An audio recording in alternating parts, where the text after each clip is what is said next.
आज हम आए हैं मथुरा कोसी के पास छाता में, जो कि ब्रजभूमि में स्थित है। और हमारे लिए बहुत सौभाग्य की बात है कि आज हमें ये मौका मिला कि इस ब्रजभूमि में भगवान भोलेनाथ महादेव जी की कथा को सुनने का।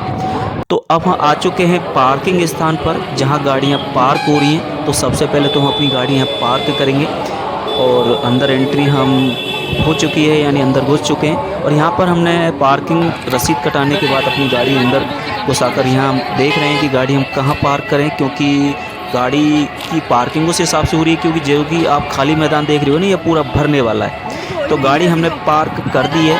अब मेन गेट से हम अंदर एंट्री करेंगे कथा पंडाल के लिए। ये है मेन गेट, जहाँ से एंट्री होती है कथा पंडाल तक जाने के लिए। और यहीं से इतनी भीड़ है कि हम आपको बता नहीं सकते, यानी कि यहाँ से अंदर जाना भी कितना मुश्किल हो।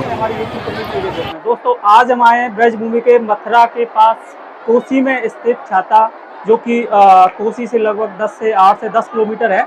और ये छाता के पास है अजीजपुर गांव, और यहाँ पर किया जा रहा है शिव पुराण कथा का आयोजन। तो अभी जैसा कि मेरे पीछे आप देख सकते हैं, अभी जहाँ हम आए हुए हैं, यहाँ पर एक अग्रवाल फैमिली द्वारा शिव पुराण कथा का आयोजन किया जा रहा है। इस कथा का आयोजन जिसके द्वारा किया जा रहा है वो अग्रवाल फैमिली है, और कथावाचक हैं प्रसिद्ध कथावाचक पंडित प्रदीप मिश्रा जी। तो दोस्तों, सबसे पहले तो मैं आपको बता दूं कि पंडित प्रदीप मिश्रा जी का जन्म 1980 सीहोर मध्य प्रदेश में हुआ था, और ये देश के प्रसिद्ध कथावाचक हैं। लोग इनकी कथाओं से अपने जीवन में महत्वपूर्ण परिवर्तन लाते हैं और उनको सही मार्ग पर चलने की प्रेरणा मिलती है। तो मैं आपको बता दूं कि इस कथा में इतना ज़्यादा लोगों का हुजूम, इस कथा में श्रद्धाओं का, भक्तों का, महादेव जी के श्रद्धालुओं का इतना ज़्यादा हुजूम यहाँ पर आया हुआ है। यहाँ लाखों लोगों की भीड़ आप मेरे पीछे देख सकते हैं। तो मैं अपने एक बार कैमरामैन से कहूँगा कि चारों तरफ आपको दिखाए कि कितने सारे भक्त, कितने सारे श्रद्धालु महादेव जी के आए हुए हैं। और पंडित प्रदीप मिश्रा जी तो प्रसिद्ध कथावाचक हैं ही, लोग उनको सुनने दूर दूर से आते हैं। और इस ब्रजभूमि की कथा में लोग उत्तर प्रदेश से नहीं, राजस्थान, मध्य प्रदेश, छत्तीसगढ़, हरियाणा और काफ़ी दूर दूर से लोग आए हुए हैं। तो एक बार देखिए आप, कितने सारे लोग, कितने सारे भक्त महादेव जी के आए हुए हैं यहाँ पर। और पूरा कथा पंडाल मैं आपको दिखाने की कोशिश करूंगा कि यहाँ पर देखिए कितने पूरी तरीके से भरा हुआ है। लोगों को यहाँ बैठने तक के लिए भी जगह नहीं मिल रही है, खड़े हुए हैं लोग। जिसको जहाँ जगह मिल रही है वहीं सुन के, वहीं बैठ के वो कथा सुनने की कोशिश करेगा। और यहाँ पे कम से कम 40 से 50 बड़ी LED भी लगाई गई है, जिससे कि लोग बाहर बैठकर भी कथा का रसानंद ले सकें। तो देखिएगा एक बार, कितनी सारी LED, कितनी सारी LCD यहाँ पे लगाई हुई है। पांडाल तक पहुंचना तो बहुत ही मुश्किल है, यानी कि पांडाल तक तो अब पहुंचा ही नहीं जा सकता। और इस कथा का आयोजन 3 नवंबर से प्रारंभ हुआ था, और ये 9 नवंबर को कथा का समापन होगा। आज कथा का है 6वां दिन, और मैं आज 6वें दिन इस कथा में आया हुआ हूँ, क्योंकि मुझे पहले नहीं समय मिला था उतना। तो इस कथा में मुझे आज आने का मौका मिला, और इस कथा का 6वां दिन है। तो आज कथा को सुनने में यहाँ आया हुआ हूँ, और आज मैं यही विश्राम करूँगा, और कल कथा समापन के बाद ही यहाँ से मैं वापसी रिटर्न जाऊँगा। तो बने रहिएगा चैनल पर। अभी काफ़ी कुछ हम आपको यहाँ दिखाने वाले हैं कि कितने सारे लोग, कितनी भीड़ और कैसे कैसे। एक बार चारों तरफ फिर से देखिएगा कि मेन गेट की तरफ से देखिएगा कि लोग जहाँ से आ रहे हैं वहाँ से कितना, यानी कथा पंडाल से कितना दूरी पर है मेन गेट, और वहाँ तक भी लोगों का हुजूम, वहाँ तक भी लोगों की लाइन लगी हुई है। यानी आप सोच नहीं सकते, इतने सारे महादेव जी के भक्त, इतने सारे पंडित प्रदीप मिश्रा जी के श्रोता यहाँ पर आए हुए हैं, और लोगों पर यहाँ सेवा दी जा रही है, जिससे जो भी सेवा संभव हो रही है वही सेवा लोग यहाँ पर कर रहे हैं। कोई पानी की सेवा कर रहा है, कोई बिस्किट की सेवा कर रहा है, कोई खाने की सेवा कर रहा है, और विभिन्न प्रकार की सेवाएं लोगों द्वारा दी जा रही हैं, जिससे जो भी संभव हो रहा है लोग अपनी तरफ से यहाँ श्रद्धालुओं के लिए, भक्तों के लिए सेवा करने की कोशिश कर रहे हैं। तो एक बार देख सकते हैं मेरे पीछे की ये बड़ी LCD लगी हुई है, और एक नहीं, कम से कम 40 से 50 LCD यहाँ पे लगी हुई है, जिससे कि कथा पंडाल, यानी प्रदीप मिश्रा जी को तो लोग डायरेक्टली यहाँ पंडाल नहीं देख सकते। जो लोग दूर बैठे हुए हैं तो वो इस LCD में भी कथा का रसानंद ले सकते हैं। तो बने रहिएगा वीडियो पर। अभी आपको हम यहाँ दिखाएंगे कि किस तरह व्हीकल्स की पार्किंग व्यवस्था की गई है, और किस तरह यहाँ पर खाने पीने की और लोगों के आने की व्यवस्था है। एक बार मैं आपको फिर बता दूं कि ये कथा ब्रजभूमि के मथुरा में, मथुरा के कोसी के पास छाता में आयोजित की जा रही है। और छाता में भी ये गांव है अजीजपुर, जो कि ऑन हाईवे है, यानी किसी अंदर नहीं जाना है लोगों को। ये अजीजपुर गांव ऑन हाईवे पे है, यानी कि अगर मथुरा से कोसी के लिए आते हैं तो ये अजीजपुर गांव ऑन रोड है बिल्कुल। तो बहुत सौभाग्य की बात है कि इस ब्रज भूमि में पहली बार पंडित प्रदीप मिश्रा जी द्वारा कथा का आयोजन किया जा रहा है, और ये तभी संभव हुआ है कि एक अग्रवाल फैमिली द्वारा इस कथा का पूरा खर्चा, पूरा भार उठाया गया है, और उन्हीं के लोगों के सहयोग से पंडित प्रदीप मिश्रा जी यहाँ कथा का आयोजन करने, कथा बांचने यहाँ इस ब्रज भूमि में आए हैं। मैंने तो यहाँ पर अपने बैठने के लिए व्यवस्था कर लिया है, क्योंकि मेरी मम्मी जी यहाँ 3 तारीख को ही आ गई थी, जिस दिन कथा का आयोजन प्रारंभ हुआ था, तो उसी दिन मम्मी जी यहाँ आ गई थी, तो वो तब से यहीं पर हैं। तो उन्होंने यहाँ पर उतनी जगह रखी थी हमारे लिए कि हमारे यहाँ बैठने की व्यवस्था हो सके। तो मेरे लिए बैठने की व्यवस्था हो गई है, लेकिन लोगों के लिए बैठने की व्यवस्था यहाँ नहीं मिल रही है, क्योंकि जो लोग सुबह जल्दी आ जाते हैं और जो लोग पहले से कथा में है स्टार्टिंग से, उन लोगों के लिए तो व्यवस्था है, लेकिन जो लोग लेट आते हैं या फिर 10 बजे बाद या 11 बजे बाद आते हैं, तो उन लोगों को यहाँ एक लंबी कतार लगानी पड़ती है, तब जाके मुश्किल से उन लोगों को बैठने की व्यवस्था हो पाती है। तो देख सकते हैं पीछे लाइन लगी हुई है लंबी। एक बार कैमरामैन को कहूँगा कि आपको वो लंबी लाइन दिखाए कि कितनी लंबी लाइन लगी हुई है श्रद्धालुओं की, भक्तों की, सेवकाओं की। और गर्मी भी काफ़ी ज़्यादा है यहाँ पे। मैं भी काफ़ी ज़्यादा परेशान हो गया था जब यहाँ आके पहुँचा, क्योंकि मुझे भी काफ़ी देर उस भीड़ में, उस हुजूम में काफ़ी लाइन में लगना पड़ा, लेकिन उसके बाद काफ़ी मशक्क़त करने के बाद मैं यहाँ इस जगह तक आकर पहुँचा, और बहुत अच्छी जगह बैठने के लिए मिल गई है। हालांकि मैं पंडित प्रदीप मिश्रा जी के दर्शन सीधा तो नहीं कर पाऊंगा। जैसा कि आप देख सकते हैं कि मेरे पीछे तो एलईडी लगी हुई है, और इस कथा का रसानंद तो मैं इस एलईडी में, यानी पंडित प्रदीप मिश्रा जी द्वारा जो कथा बांची जाएगी, जो कथा वो सुना रहे हैं, तो मैं डायरेक्ट उनके पंडाल में जाके तो उनके दर्शन नहीं कर पाऊंगा। लेकिन मेरे पास एक एलईडी लगी हुई है, तो इसी एलईडी में ही मैं पंडित प्रदीप मिश्रा जी की पुराण कथा का रसानंद यही बैठकर लूंगा। और यही हो रहा है क्योंकि सभी लोग तो अंदर पंडाल में नहीं जा सकते हैं, तो उन लोगों के लिए सुविधा के लिए ही, जिसकी वो कथा का पूरा आनंद ले सकें, कथा का पूरा रसानंद ले सकें, तो उन लोगों की सुविधाओं के लिए ही यहाँ पर ये बड़ी बड़ी 40 से 50 LCD लगाई हुई है, जिससे दूर बैठकर भी लोग इस कथा को सुन सकें।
जानने की कोशिश करते हैं कि जो भक्त, जो श्रद्धालु यहाँ सुनने आए हुए हैं पंडित जी की कथा, कि कहाँ से आए हुए हैं और कितने दिन से ये कथा सुन रहे हैं। तो एक बार थोड़ा सा जानने की कोशिश करते हैं। एक बार मैं अपने कैमरामैन से कहूँगा कि थोड़ा नीचे बैठ के, कहाँ से आई हो आप? क्वार्सी से भैया। कहाँ से? अलीगढ़ क्वार्सी। ये अलीगढ़ से आई हुई है। कितने दिन हो गए आपको यहाँ? मैं तो आज ही आई हूँ भैया। आज ही आई हुई है ये तो आज आकर आपने पहली बार यहाँ कथा सुनोगी आप? जी। ये बोल रही है ये तो आज पहली बार ही आई हुई है और पहली बार ही कथा सुनेंगी। तो थोड़ा सा और कोशिश करते हैं जानने की। आप कहाँ से आई हैं? अलीगढ़ से। अच्छा, ये भी अलीगढ़ से आई हैं, आप इनके साथ ही हैं, तो आप भी पहली बार आई हैं आज यहाँ पे। अच्छा, आप? मैं भरतपुर से, नगर से आई हूँ। थोड़ा सा तेज बोलिए, आवाज कम आ रही है। नगर भरतपुर। अच्छा, ये भरतपुर जिले के नगर से आई है। और कितने दिन हो गए आपको यहाँ पर? आज ही आई हूँ फर्स्ट बार। ये भी आज ही आई हुई है। तो आज अभी कुछ किसी ऐसे लोग से बात करते हैं जो पिछले 5 से 6 दिन से यहाँ पे हैं। अच्छा, एक बार हाँ हमें मिले हैं एक ऐसी पर्सन कि जो पिछले कई दिन से यहाँ पे हैं। आप कितने दिन से यहाँ आई हुई है? हम 3 तारीख से। 3 तारीख से। तो ये कथा का आयोजन जब प्रारंभ हुआ था उसी दिन से यहाँ पर है। तो क्या यहाँ पर उसी दिन से इतनी भीड़ थी या आज ही भीड़ ज्यादा हुई है? आज सबसे ज्यादा है। आज सबसे ज्यादा हुई है। यानी जैसे जैसे कथा का समापन वाला दिन नजदीक आ रहा है, लोगों की भीड़, लोगों का हुजूम यहाँ बढ़ता जा रहा है। तो कैसी व्यवस्था रही यहाँ पर आपको देखने को मिली? व्यवस्था तो सब सही है, अच्छी है। और भी किसी कथा में गई थी आप? जी हाँ, पूना गए थे। अच्छा, ये पूना भी। तो जैसा कि अभी हमने बात की कि ये पिछले 3 तारीख से यानी कि 6 दिन से यहीं पे है और आज कथा का 6वां दिन है और पिछले 6 दिन से यहीं पे ही है। तो आपके सोने उठने खाने पीने की व्यवस्था कैसे हो पा रही है? सोने का तो यहीं पंडाल में है, खाना पीने के लिए जहाँ व्यवस्था की गई है वहाँ जाते हैं। खाने की व्यवस्था है यहाँ पे?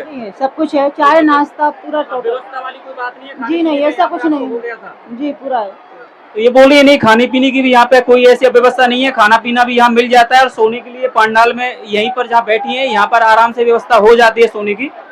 तो आज मैं आपको बता नहीं सकता कि कितने सारे लोग, कितने सारे भक्त, कितने सारे श्रद्धालु और श्रोता यहाँ पे आए हुए हैं। यानी मेरे अनुमान की गिनती से भी लगभग मुझे बाहर लग रहा है, क्योंकि यहाँ खड़े होकर मैं तो देख भी नहीं सकता कि कितने सारे लोग, कितने सारे भक्त यहाँ पे आए हुए हैं। तो अभी और थोड़ा सा कोशिश करते हैं किसी भक्त से जानने की। आपके लिए धन्यवाद, इतने दूर से आई हैं। आपने कहाँ से बताया था? इटारसी। ये इटारसी से आई है। आप सोचिए कि ये इटारसी से है तो कितने दूर दूर से लोग यहाँ कथा सुनने आए हैं। तो पंडित प्रदीप मिश्रा जी के कथा के लोग इतने दीवाने हैं कि बहुत दूर दूर से लोग यहाँ कथा सुनने आए हैं, क्योंकि सबसे बड़ी बात तो ये कि ये कथा ब्रज भूमि में हो रही है और उससे भी बड़ी सौभाग्य की बात यह है कि इस ब्रज भूमि में पहली बार पंडित मिश्रा जी द्वारा ये कथा की जा रही है और इस कथा का आयोजन एक अग्रवाल फैमिली द्वारा किया जा रहा है। चलिए जानते हैं किसी और भक्त से कि कहाँ से लोग आए हुए हैं। और भक्त से हम बात कर रहे हैं कि ये कहाँ से आए हुए हैं। आप कहाँ से आई हैं? मैं दिल्ली से आई हूँ। ये दिल्ली से आई है। तो कितने दिन हो गए आपको यहाँ पे आए हुए? मैं 6 दिन हो गए। यानी कि ये भी कथा के स्टार्टिंग वाले दिन से यानी 3 नवंबर से यहाँ पे हैं और उसी दिन से लगातार ये कथा का आनंद ले रही हैं। तो यहाँ पर आपको कोई परेशानी, कोई दिक्कत नहीं, यहाँ जैसी हमने सुविधा नहीं देखी कहीं भी। यानी खाने पीने की, रहने की व्यवस्था आपके लिए हो? बहुत बढ़िया, बहुत बढ़िया। तो ये भी बता रही है कि कोई दिक्कत नहीं है, यहाँ पे खाने पीने की भी पूरी व्यवस्था यहाँ पे की गई है। और देखिए, जैसा कि आप इतना तो समझ ही सकते हैं कि इतने सारे लोगों के ठहरने की व्यवस्था तो उचित नहीं हो पाती है, लेकिन इसी कथा पंडाल में लोग आराम से यहाँ रात्रि को विश्राम करते हैं। यानी कि कंटिन्यू 24 आवर्स, 24 घंटे लोग यहीं पे रह रहे हैं। तो आप अकेली आई हैं, अपने परिवार के साथ आई हैं? मेरा पूरा परिवार है। अच्छा, इनके पूरा परिवार इनके साथ आया हुआ है। तो कब से पंडित प्रदीप मिश्रा जी की कथा सुन रही हैं आप? मैं जब से मिश्रा जी की 5 साल हो गए सुनते सुनते। ये बोल रही है कि 5 साल से पंडित प्रदीप मिश्रा जी की कथा का ये रसानंद ले रही है। और पहली बार आप किसी पंडाल में यानी उनकी कथा में जाकर कथा सुन रही है या सिर्फ घर से ही कथा सुनती थी? मैं टीवी के सामने से बैठ गया, आप पंडाल में सुन रही हूँ 6 दिन से। अच्छा, ऐसा क्या है मिश्रा जी की कथा में जो इतने सारे लोग उनको सुनने इतनी दूर दूर से आए?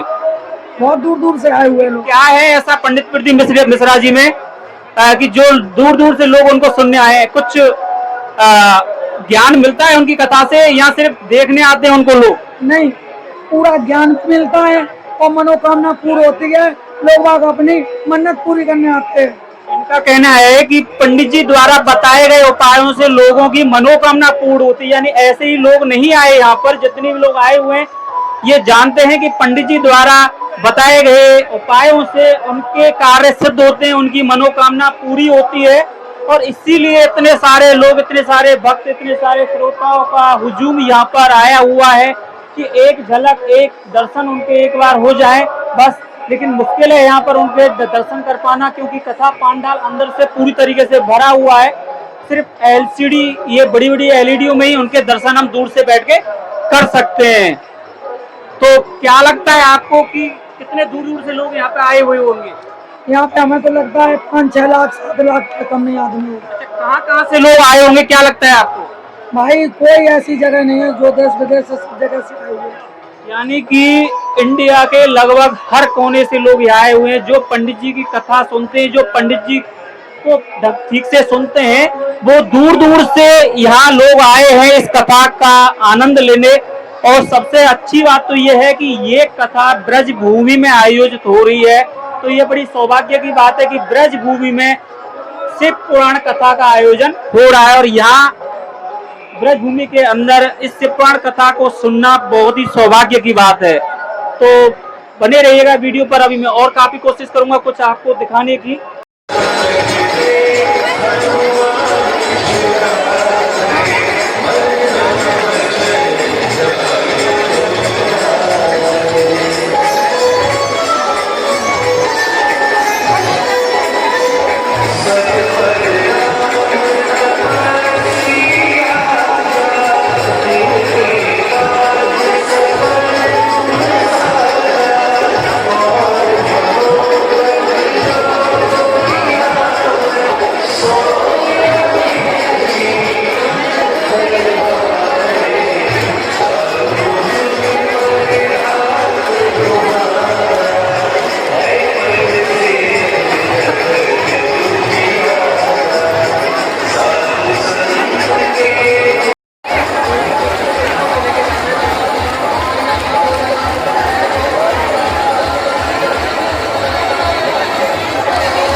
कथा का छठवां दिन था, इसलिए रात्रि विश्राम भी मैंने यही किया क्योंकि मुझे अगले दिन यानी कथा के 7वें दिन आखिरी दिन की भी कथा सुननी थी। तो रात को जब यहाँ रुके तो थोड़ा बहुत बाहर घूमने निकले और ये अभी जो आपको एक गेट दिखाया, ये हाईवे की साइड में दूसरा रोड था, उस पर भी एक एंट्री गेट बनाया हुआ था।